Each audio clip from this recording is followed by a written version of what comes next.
안녕하세요. 저는 현재 철학과에 재학 중인 3학년 이지연입니다. 19학번이긴 하지만 대입 시기가 늦어서 실제로는 올해 25살입니다. 사실 이런 자리에서 제가 누군가에게 강연과 같은 형식을 빌려서 누군가의 시간을 의미있게 채울 만한 자격이 되는지는 고민이 되었습니다. 제 얼마 되지 않는 식견으로 어떤 긍정적인 영향을 줄 수 있을지도 고민이 되었고요. 하지만 그럼에도 제 작은 얘기들을 듣는 누군가가 자기 자신을 성찰하고 타인과의 끊임없는 비교가 아닌 어제의 나보다 괜찮은 자신의 모습을 찾아감으로써 일상에서 작은 태도의 변화를 이끌어낼 수 있었으면 하는 바람으로 강연 내용을 준비하게 되었습니다. 제가 대학에 입학한 이후로 스스로도 대학 생활이 무의미하다는 생각을 하며 하루하루를 보내고 대충 살다가 아무데나 취업하지 뭐 하는 생각으로 매사에 임하는 친구들을 많이 보았습니다. 그런 자신의 삶의 모습이 만족스럽다면 좋지만 스스로도 마음에 들지 않는다면 이것을 바꿀 계기가 될 수 있기를 바라는 마음입니다. 그런데 사실 어떤 얘기가 대학생 학우분들에게 가장 필요하고 또 순간의 감정으로 끝나는 게 아니라 스스로를 되돌아볼 수 있는 실질적인 기회가 될 수 있을까 고민을 했습니다. 구체적인 방향 제시나 지나치게 개인적인 경험들 나열은 많은 학우분들에게 적용되기도 쉽지 않고 그저 누군가의 어떤 삶 얘기로 끝날 것이라고 생각했습니다.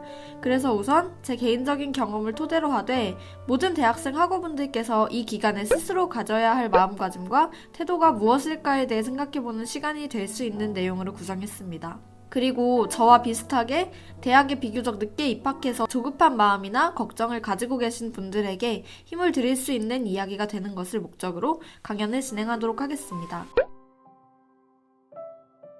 저는 연세대학교 미래캠퍼스에 만 22살에 입학했습니다. 고등학교 직후 별일 없이 진학했다면 졸업을 앞두고 있을 시점에 입학한 것입니다. 저희 가족은 저를 포함해서 자녀가 넷이나 있는 대가족입니다. 그런데 아버지 회사가 부도가 나서 몇 년째 실직 상태인데다가 복지 사각지대여서 그 당시 지원도 받지 못했습니다. 집안 사정이 당시 아주 어려웠던 터라서 4년제 대학에 가기엔 시간적으로도 경제적으로도 여유가 없었습니다. 그래서 부모님께서 바라시던 것처럼 졸업 후 곧장 취업할 생각으로 전문대학교에 입학했으나 이것은 제 길이 아니다 싶었고 항상 공부를 더 하고 싶다는 마음이 한 구석에 자리 잡고 있었던 것 같습니다. 그래서 저는 자퇴라는 큰 결심을 했습니다. 이후에 수능을 다시 보았지만 여전히 부모님께서는 즉시 취업, 4년제 대학보다는 차라리 공무원 시험을 보는 것을 권유하셨습니다. 어릴 적부터 경제적 여건 때문에 포기해온 것들이 너무 많았던 터라 마음도 괴로웠고 제가 외고를 졸업한 탓에 주변에는 소위 인서울이라고 불리는 대학에 간 친구들이 많아 상대적 박탈감도 심했습니다. 하지만 늘 당장 눈앞의 현실에서 제게 중요한 것은 나 자신의 욕망보다는 가족이 아니었습니다. 장녀로서 위로는 늘 부모님의 속을 썩이지 않고 아래로는 동생들의 모범이 되어야 한다는 강박감에 시달리는 환경에서 지내왔기 때문에 결국엔 전 노량진에서 공무원 시험 준비를 시작하게 되었습니다. 경제적 지원을 받기 어려워 학원비 및 생활비를 대기 위해 알바와 공부를 병행하고 끼니를 거르는 경우도 많았습니다. 그러던 중 언젠가 학원에서 정기시험을 보고 성적이 좋은 수강생에게 장학금을 지급하는 이벤트를 했었는데 제가 그 시험에서 1등을 했던 적이 있습니다. 이때가 제가 대학에 가고 싶다는 결심을 가장 굳게 먹었던 계기였습니다. 공무원 시험은 사고력을 요하는 시험이 아닙니다. 피상적으로 이해하고 암기를 통해서 효율적으로 답을 골라내는 시험입니다. 그런데 저는 시험을 위한 공부가 아니라 공부를 위한 공부를 했습니다. 표면부터 근본까지 분석적으로 이해하고 암기했던 것입니다. 결과적으로 좋은 결과를 내기는 했지만 그 과정에서 주변인들로부터 왜 쓸데없이 굳이 그렇게 비효율적으로 공부하냐는 지적을 끊임없이 들어야 했습니다. 자주 듣는 말이었음에도 고칠 수 없는 근본적인 성향이라는 생각이 들었고 그때 저는 정말 강렬하게 공무원을 그만두고 대학에 가야겠다고 생각을 했습니다. 그래서 처음으로 가족과 현실의 편안함 대신 저만을 위한 선택을 하기로 결심을 했습니다. 오랜 갈등 끝에 겨우 부모님을 설득해냈는데 대신 조건은 제가 대학 기간 동안 절대로 경제적 지원을 받지 않고 졸업을 하겠다는 것이었습니다. 학비는 성적 장학금으로 부담하고 기숙사비 및 생활비는 알바와 공모전 성금으로 충당하겠다고 약속드렸습니다. 부모님께서 강요하신 건 아니었지만 그렇지 않고서는 생활이 어렵기도 했거니와 4년간의 시간을 반드시 가치 있게 만들겠다는 저 자신과의 다짐이기도 했습니다.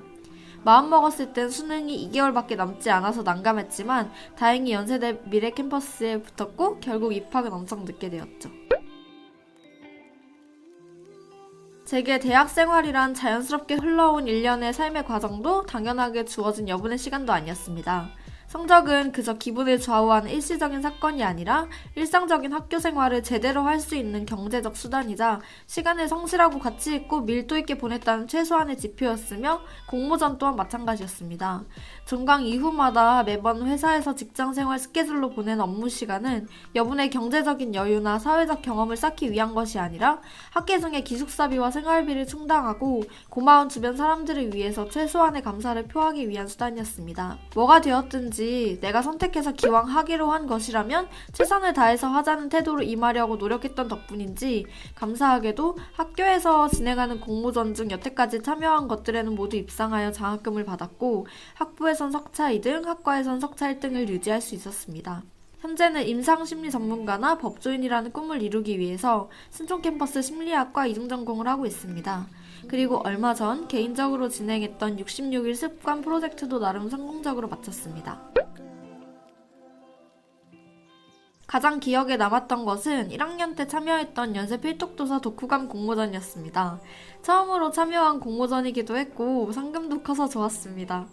부총장님이랑 사진도 찍고 꽃다발도 받고 무엇보다 가장 친한 친구가 저보다 더 기뻐해주면서 절 보자마자 울음을 터뜨려가지고 엄청 감동받고 서로 웃었던 기억이 나네요. 그 이후로 다른 공모전에도 더 적극적으로 참여하려고 했던 것 같습니다.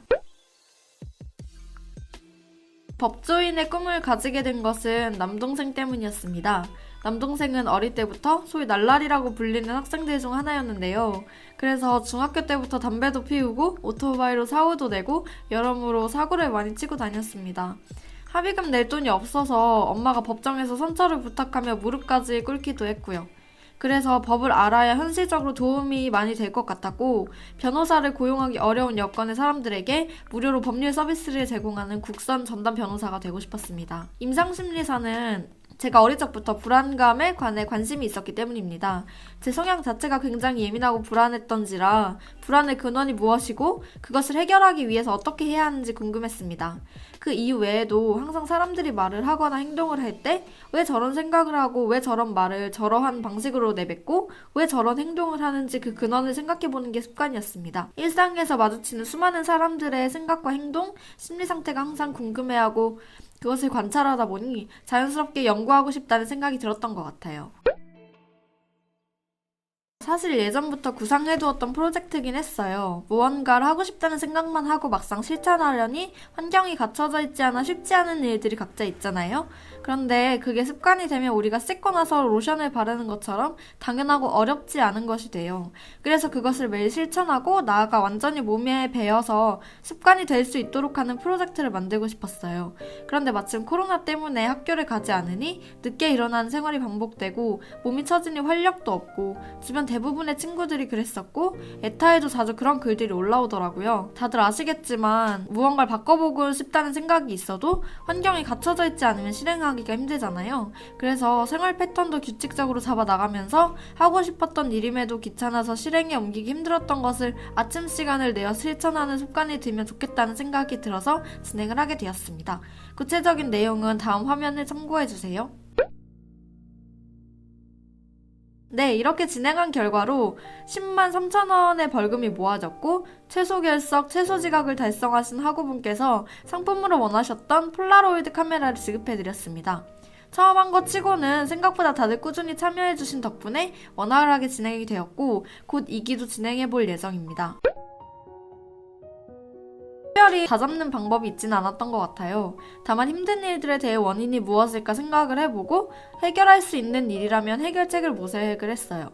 해결할 수 없는 일이면 그냥 받아들이고 힘들어해봤자 누가 해결해주는 것도 아니잖아 라고 스스로 되뇌이면서 계속 해야 할 일을 했던 것 같아요. 중간중간 너무 힘들거나 하면 좋아하는 일이나 하고 싶은 일, 먹고 싶은 것 리스트를 적어두고 주말에 이거 해야지 생각을 했던 것 같아요. 그리고 이건 약간 현실 도피처럼 보일 수도 있을 것 같은데 인생은 가까이서 보면 비극이지만 멀리서 보면 희극이다라는 말이 있잖아요. 그래서 그 순간에 제가 제 안에서 빠져나와서 제 인생 전체 직선을 머릿속에서 그린 다음에 현재 순간에 점을 찍고 이건 지금 작은 점에 불과하다, 그렇게 힘들어할 필요 없다 이렇게 되뇌이고 잡생각이 사라지면 그때 다시 할 일을 하기도 했습니다. 제가 구체적으로 어떻게 하라고 직접 말씀드리긴 어려울 것 같아요. 어떤 종류의 도전인가에 따라 다를 것 같습니다. 자신의 입장, 부모님의 입장 두 가지로 구분해서 생각해보면 좋을 것 같기도 해요. 자신의 입장에서 도전하고 싶은 것이 순간의 치기 어린 선택인지 아니면 부모님의 반대를 꺾고서라도 정말 이루고 싶은 일인지 그것이 만일 실패하더라도 정말 하고 싶은 일인지 우선 생각해볼 필요가 있을 것 같아요. 그리고 두 번째로는 부모님이 하시는 말씀이 정말 자식을 위한 마음에서만 우러나서 하시는 말씀인지 아니면 당신께서 가진 일종의 막연한 불안감 때문에 자신의 도전을 제한하고 싶으신 건지 스스로 잘 생각해 보시면 좋겠어요. 이렇게 두 종류의 고민이 끝나고 내린 결정이 결국 부모님의 반대를 무릅쓰고 도전하는 것이라면 대립하듯이 부모님과 벽을 세우며 말하는 것이 아니라 진솔하게 자기 생각을 전하고 대화하는 것을 추천드려요. 팔은 안으로 굽는다는 말을 떠올리면 좋을 것 같아요. 상대방을 설득하는 가장 좋은 방법은 상대방의 팔 밖에서 상대방과 대립하는 게 아니라 자신을 그 사람의 팔 안에 들어가 있다고 느끼게 해서 자연스럽게 그 사람이 나를 끌어안을 수 있도록 말하는 거라고 생각해요. 부모님께도 최대한 자신의 생각을 어필하되 자신이 부모님의 적이 아니라 부모님 팔 안쪽에 있는 아군이라고 느끼도록 말씀드리면 훨씬 갈등이 줄어들 것 같습니다. 제게 시간과 돈이라는 건 그냥 주어진 당연한 권리, 너무나 당연해서 가진 줄도 모르는 존재가 아니었습니다. 질문을 드리고 싶어요. 여러분들에게 시간이란 어떤 것인가요? 돈이란 어떤 것인가요? 지금 여기에, 그러니까 대학생 시기 대학교에 무엇을 위해 오셨나요? 4년간 무엇을 하고 왜 할 것인가요? 주어진 하루하루 매 시간이 모두 깨어있고 고된 시간, 불태우는 시간이 되긴 어려울 것입니다. 하지만 최소한 지금 학우분들이 가진 시간이 그 자체로 얼마나 가치있고 소중한 시간인지를 정말 무엇이든 시도해볼 수 있는 시간인지를 아셨으면 좋겠습니다. 공부를 할 땐 공부를 하고 쉴 때는 쉬고 놀 때는 놀고 생각을 할 땐 생각을 하셨으면 좋겠습니다. 공부가 아니어도 좋고 남들이 쓸데없다고 말하는 것이어도 상관없어요. 다만 무엇을 하든지 그 순간에 자신이 무엇을 하고 있는지를 알고 그 시간들을 어떻게 보낼 것인지 생각해 보실 수 있었으면 좋겠습니다. 원래 청춘은 좀 방황해도 되는 거야 라는 진부한 말 좋습니다. 그렇지만 방황은 아무것도 하지 않은 채 자각 없이 누워있느라 길을 찾지 못하는 것이 아닙니다. 올바른 방황은 부딪혀도 보고 깨져도 보고 실패도 해보고 작은 성취의 기쁨도 잃어보며 방향을 잡아 나가는 과정입니다. 제가 생각하는 청춘은 낭비해도 되는 시간이 아니라 방황이라는 건강한 과정을 통해서 소비할 수 있도록 성인에게도 공식적으로 허용된 유일한 시간입니다. 어떤 길로 가든 어떤 일이 일어나든 간에 하고 여러분들이 시간을 낭비하지 않고 소비하며 자신의 길을 찾아가는 과정에 있을 수 있기를 진심으로 바랍니다. 추가로 저와 비슷하게 늦게 대학교에 오신 학우분들께 말씀드리고 싶어요. 개인적으로 이르다, 늦었다는 것은 절대적 시기로 말하기 어려운 것이라고 생각합니다. 타인과 끊임없이 비교해봐야 어차피 특정 영역은 나보다 늦는 사람이 있고 또 다른 특정 영역에선 나보다 빠른 사람이 있어요. 다들 삶의 기다란 직선 위에서 각자 자신의 시간 속에 살아가는 것뿐입니다. 결과적 성공이든 실패든 행동하는 과정이 있다면 사람은 그로부터 무언가를 배우기 때문에 모든 것이 성공이라고 생각합니다. 삶에서 최종적인 결과는 죽음뿐이고 삶 안에서는 그렇게 조금씩 성장하는 모든 과정이 결국 성공한 결과이자 인생입니다. 조급해하지 말고 자신의 시간 속에서 자신의 길을 최선을 다해 묵묵히 걸어가실 수 있었으면 좋겠습니다. 하고 여러분의 삶 속에서 각자의 시간의 속도는 바로 그 모습 그대로가 정답입니다. 감사합니다.